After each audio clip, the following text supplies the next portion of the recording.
where and how you like, alongside your other commitments. You set your own study timetable. As an educational charity, our main aim is to support you throughout your course. Start by choosing the course you want to study, then enrol online or by phone. Our experienced and friendly course advice team are here to advise you. Remember, NEC is here to help you achieve your goals.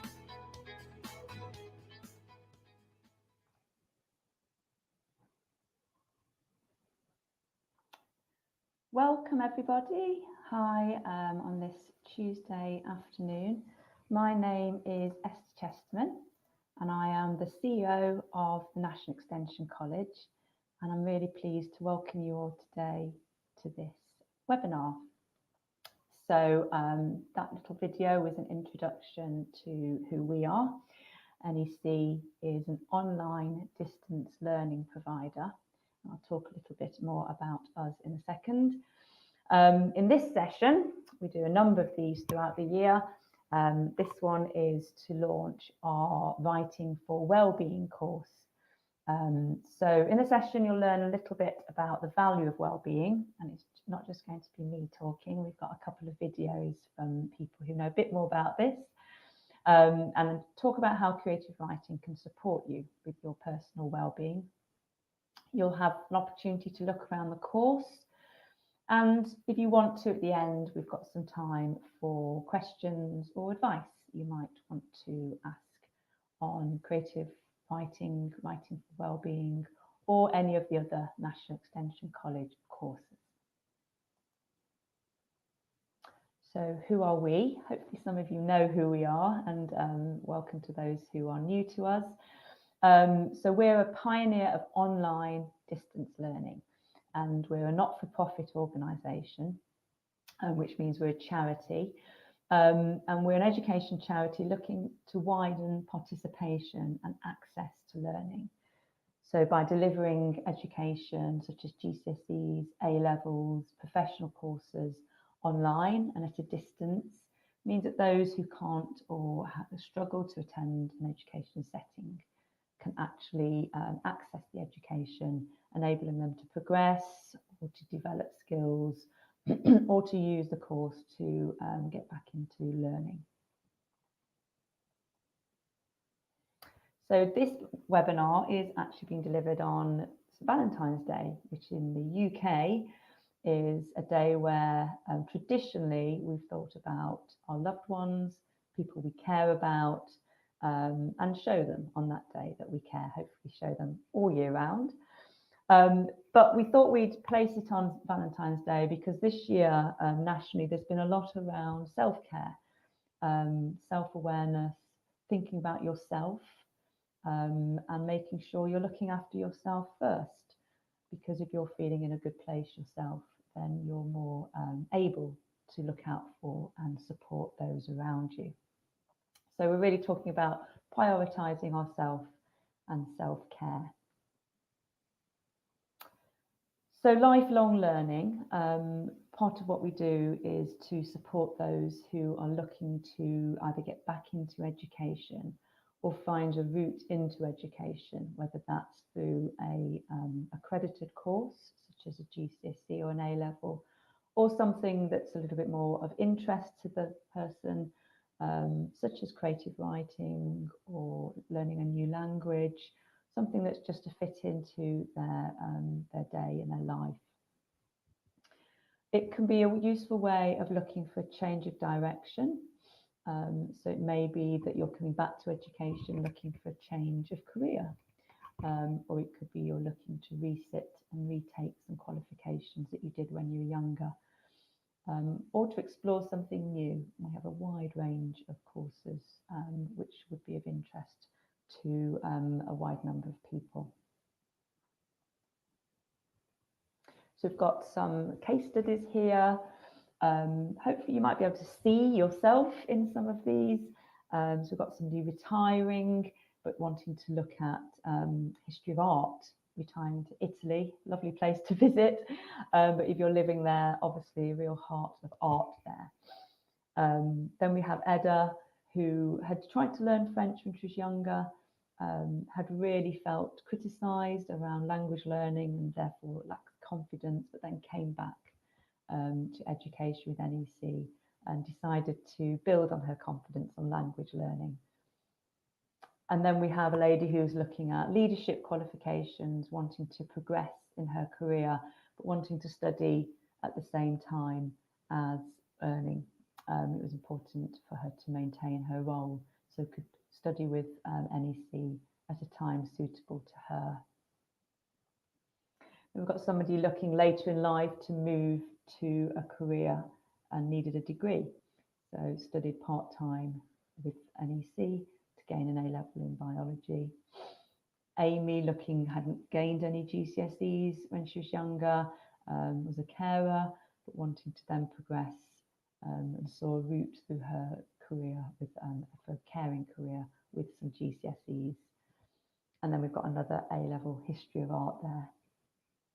So different stories, different people, and there may be something around those that you recognise in yourself. So why did NEC develop a creative writing course that really focused on writing for well-being? We're going to hear in a minute from Karen Nash, who's the National Extension College Pastoral Officer, and we have a pastoral service. Karen supports students who are looking to sort of develop their learning skills, but may have some barriers to learning or some anxiety about learning and learning online. So Karen supports those students to be able to do that. But Karen's also a real advocate for well-being and how important it is to our overall health and our happiness. And it says here, having a strong, well-adapted sense of well-being can help us overcome difficulties. So it really sort of supports our resilience in life. It really can also increase your physical well-being as well. So we wanted to develop a course that our students could study, which would support their well-being. So I'm going to just play the video from Karen speaking a little bit about what well-being means to her. Hello, I'm Karen Nash and I'm NEC's Pastoral Officer. I work one-to-one with students and I help them identify areas for support and develop strategies to help them with their study skills and to improve their ability to learn. I also run a Wellbeing for Learning programme for our students. To me, wellbeing relates to both our physical and our mental health. And it can mean that we have the energy, the clarity of mind, and we generally feel more positive about life. Wellbeing is important because high levels of wellbeing can improve our capacity to live our lives more successfully and therefore gain more fulfillment. It's a cycle. The more you have, the more you get. To improve well-being, it can be useful to be active, to connect with other people, to pay attention to how we're feeling and create awareness of our needs. Often we're too busy to create space for that. Helping other people, animals and the environment are also great for our well-being, and so is learning. When speaking with students about well-being, I encourage them to consider self-care in addition to their studies. I don't think our brains function effectively when we don't have physical or mental well-being, and that's going to impact our ability to learn. It's important to check in with ourselves regularly to consider what we need. This course can help in many ways. Creativity is great for well-being because it's part of our human nature to be creative. It can help to reduce anxiety, depression, and stress. Learning gives you a sense of achievement and accomplishment, and it also keeps our brains active. Writing is a wonderful way to clear the head. I use it myself frequently. It allows us to explore who we are, to investigate our lives and our emotions, and it gives us a safe space to express those emotions. I hope you enjoy the course. Bye. Thank you, Karen. So hopefully that gave you a little understanding of well-being, the importance of well-being, an insight into why National Extension College felt it important to develop a course that focused on writing for well-being. Hello, I'm Karen Nash. So to beginning of developing our course, we wanted to ensure we had some real expertise to develop the course with us. And we were really pleased to engage Helen Stockton, who is a freelance writer, and her website is there if you wanted to have a look at who Helen is. So she notes on her website, qualified teacher of adults, facilitates writing for wellbeing sessions and works with many different organisations. And she has an ME in literature and a PhD, which she's working towards. So a wide range of knowledge, experience and skills in this area. And Helen's developed the course with us to enable it to move students through the process of writing for wellbeing. So I'm going to just play the video now of Helen just talking about the course. Hi, I'm Helen Stockton from writethisTime.com, and I was very kindly asked by the National Extension College to write their Writing for Wellbeing unit. It might be that writing for wellbeing is something you've not come across before. So it's about using words and creative writing to explore yourself, your life, your feelings. It's self-expressive, it's creative, it's cathartic. So it just helps you to feel that little bit better and to maintain a sense of wellness. It differs from creative writing in a sense that the emphasis is different. So, for example, in creative writing, if you're writing a short story, you'll be thinking about, well, is the opening good? Does it grab the reader's attention? Are the characters three-dimensional? Is the dialogue consistent? You know, does the ending work? So in writing for wellbeing, the writing is less important. It's about the process of writing. So if you're used to doing creative writing, in some ways it can be quite sort of relaxing, just to let it go and just let the words flow. So if you've not done writing for wellbeing before, it's something that some people do on a daily basis. They keep a journal and they try different journaling techniques. It might be something that you do on a weekly basis or a monthly basis. It might be something you dip in and out of. All of those are fine. I use writing for wellbeing for myself. I've facilitated courses for all sorts of people and groups. And I think it's a really positive thing. It's gently therapeutic without being a therapy, if that makes sense. So if you haven't done it before, then give it a try and see how it goes. But enjoy. Thank you, Helen. So as I said, Helen was one of the main developers, course developers for our creative writing course, Writing for Wellbeing.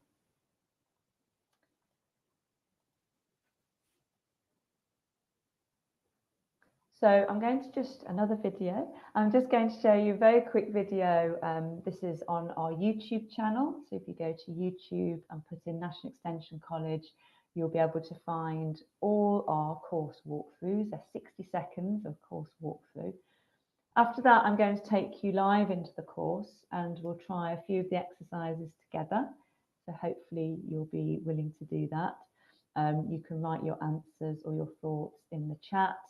Or I'll just work through it so that you can actually sort of start to think about the course a little bit. But I'll first just show you a video which is a 60-second walkthrough of the course, just to give you a feel for how the NEC courses are provided, how they look to you as a student, and then we'll go live into the course.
great. So as it says, 60 seconds to show you a little bit through the course. We're now going to look into the course in more detail. So I'm going to switch this tab off and then go to a new tab, which will show you the course. Just bear with me for a second.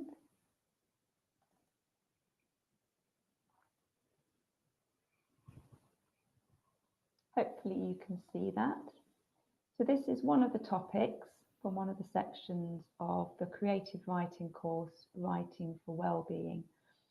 So I just thought we'd do this a little bit together, if you're willing to give it a go.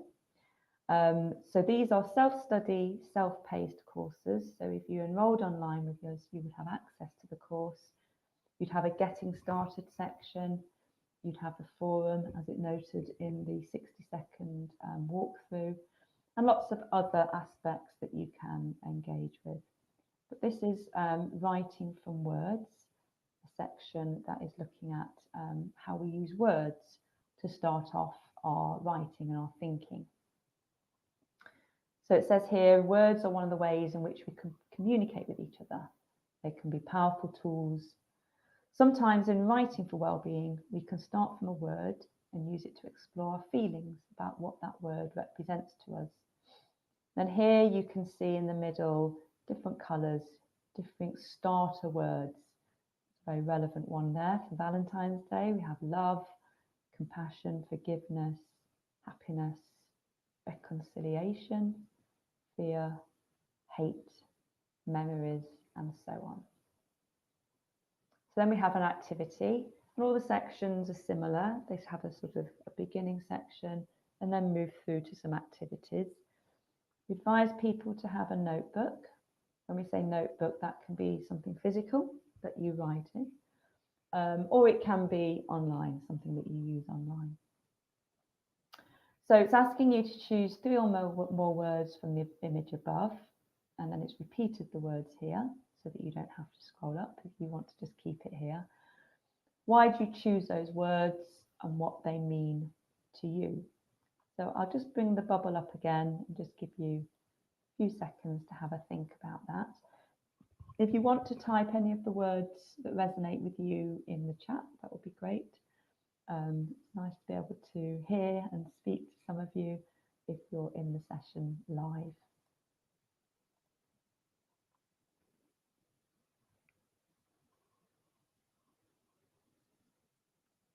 If Rosa or Andrew or Sue want to type any of the words in that mean something to them, that would be lovely.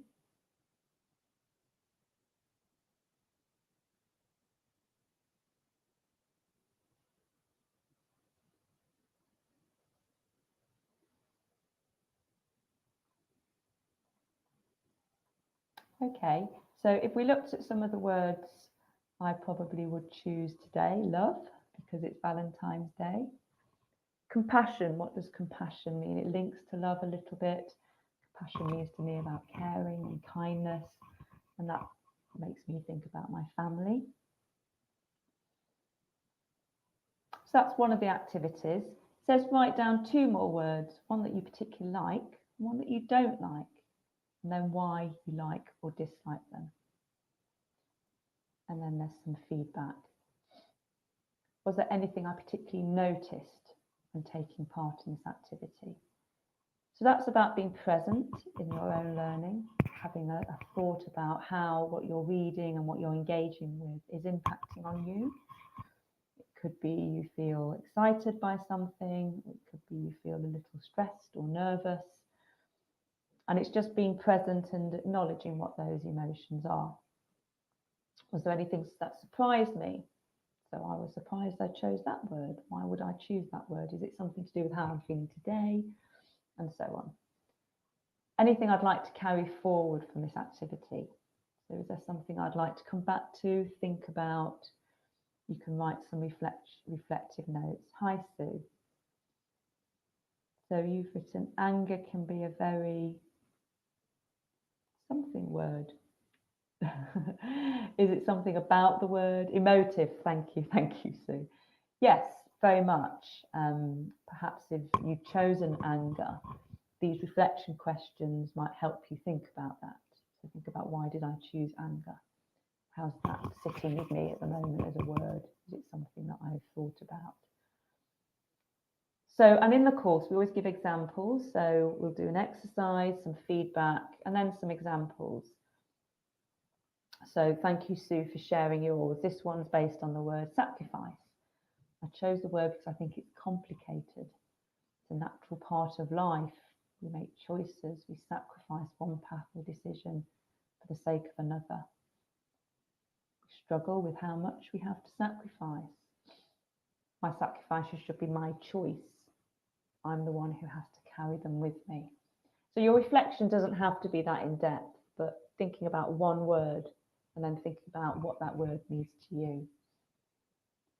Hi, Rosa, thank you. Contentment feels a very happy concept and a feeling of peace. I like that word, peace. I agree. Thank you for sharing that. Reconciliation. I was going to, when I was looking at the word, I was going to think about reconciliation, but I think that's a very complex word to choose. The restoration of friendly relations, or the act of making one view or belief compatible with others. Perhaps the two meanings interest you. So some words in the English language have multiple meanings. That can be quite interesting to unpick a little bit. Okay, so we won't carry on with that activity. Thank you for engaging with that. So this one's a little bit fun, but also is quite interesting.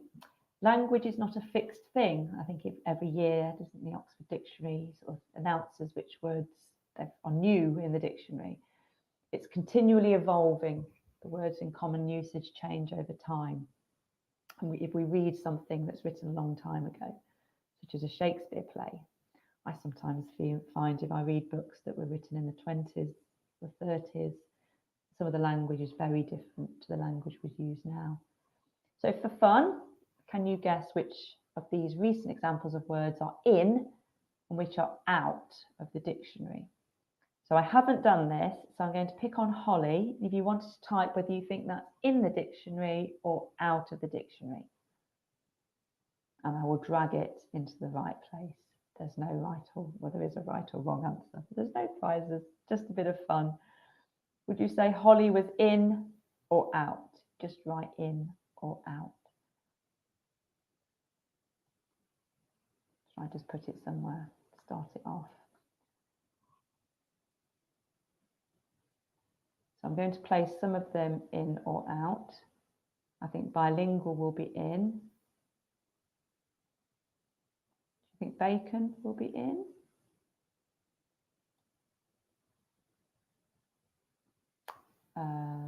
Creep, I might put that out. Probably all looking at this thinking, no, I'd say otter is that in word.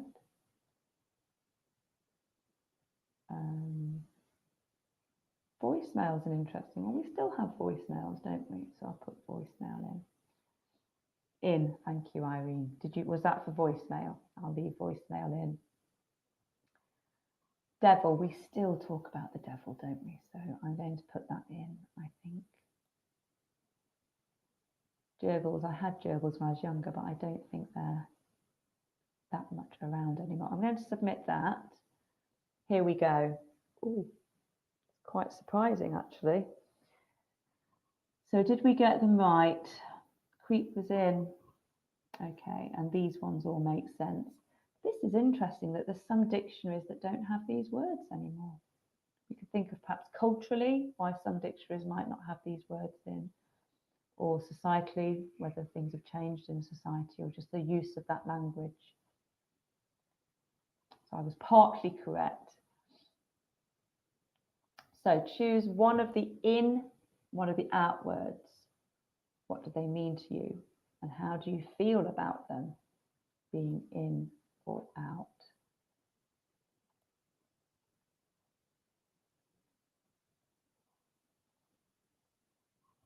Don't know whether anybody has a word that surprised them that is not in a dictionary. Anybody want to type a word that surprised them for not being in the dictionary or not in use? Bishop, I suppose, is quite surprising because we still have bishops.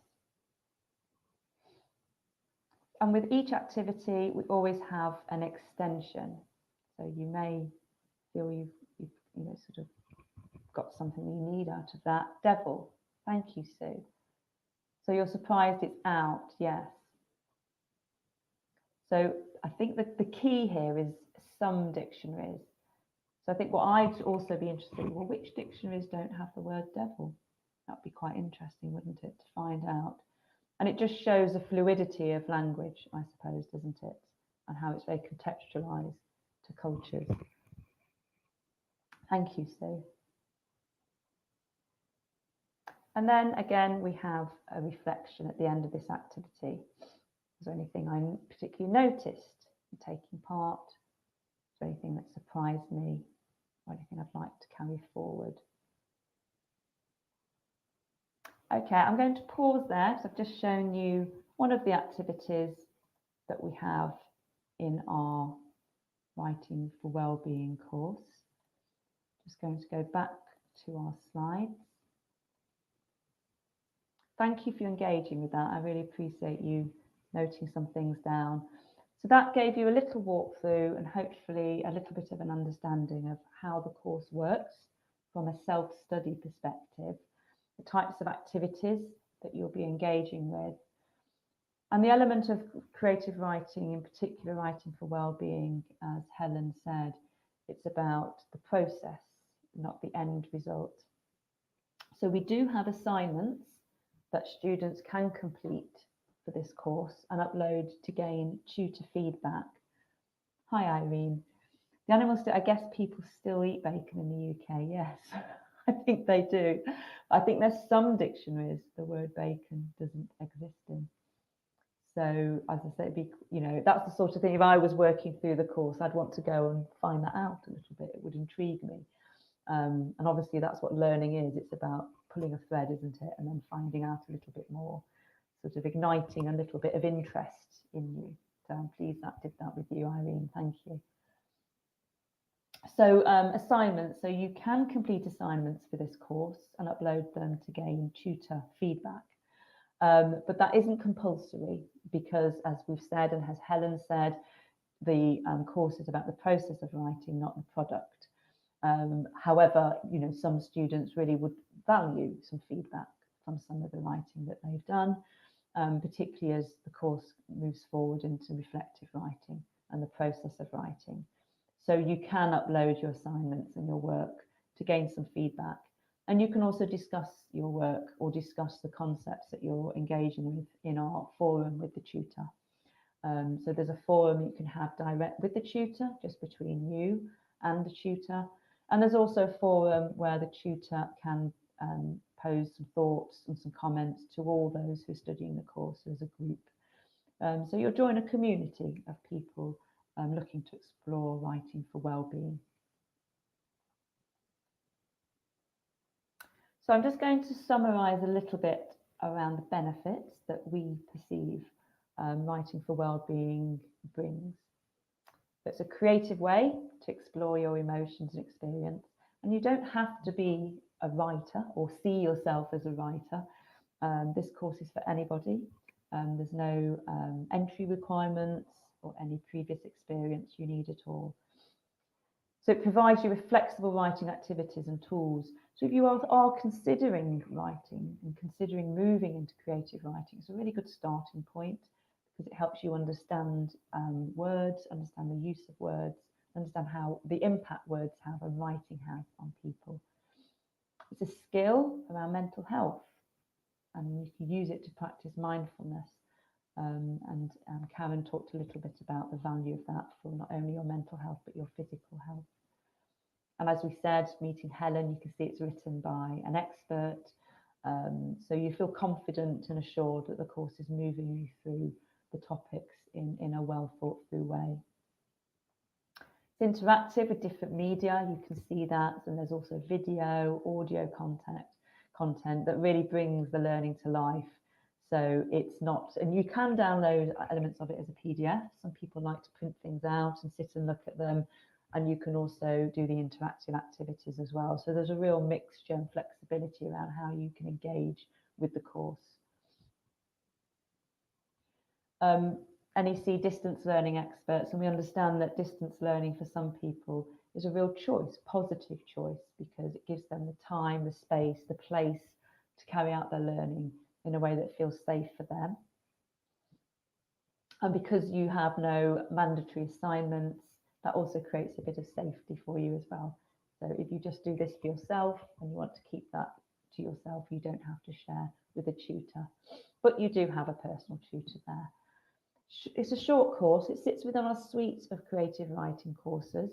So it has some progression where you can look then if you want to move on to carry out some other creative writing, you can move on, but you can stop once you've completed the course.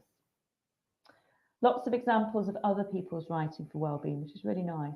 So you can get an understanding of how people have used it to enable them to move forward with their reflection experiences. And then, as I said, it's a gentle way of moving you into creative writing. If it's something you want to explore and you haven't felt either the confidence or the time to do that, then it's a nice way of moving you into creative writing. I've always said I don't think I have a book in me. Do we all have a book in us? Perhaps we do. But this is the type of course that you think, okay, do I have, you know, some creative writing within me? And can I explore that through a short course such as this? So I'm just going to finish up now. We have our creative writing suite on our website, and Writing for Wellbeing is a course that you can purchase online. And we have got a 15% off offer on at the moment. If you want to find out more about the course, visit the website. And you can also speak to one of our course advisors if you wanted to find out a little bit more. So more than just a taster, you can go online and have a look at the course in more detail. So I'm going to pause here, stop sharing my video, and just in the last 5 minutes or so, just to see if anybody has any questions or comments or information they'd like on the course or anything else to do with National Extension College. We'll pause for a moment. Have everybody found it interesting? Is it something that they've been exploring to look into? It'd be nice to hear your motivations for joining the webinar today.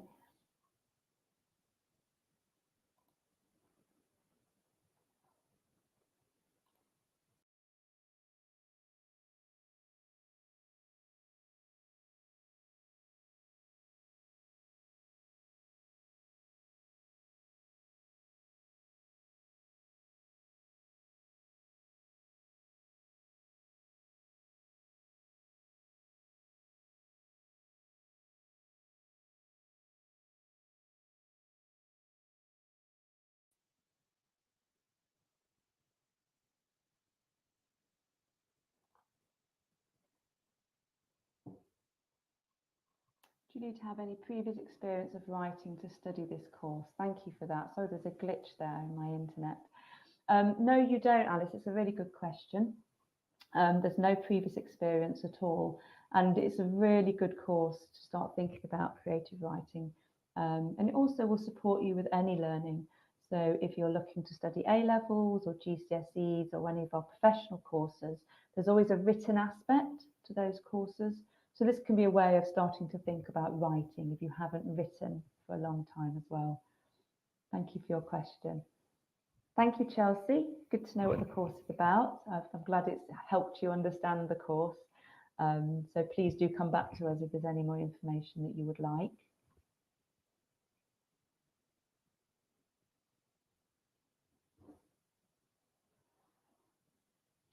Thanks, Alice. Thank you all. So I'm going to leave it there for today. Thank you so much for joining. I hope it's answered your questions, given you an insight into what the Writing for Wellbeing course is about. If you're new to Nash Extension College, also gives you an overview of the college and how we provide online distance learning. And please feel free to get in contact with us through our website or by calling our number at the top of the website. And thank you all for joining.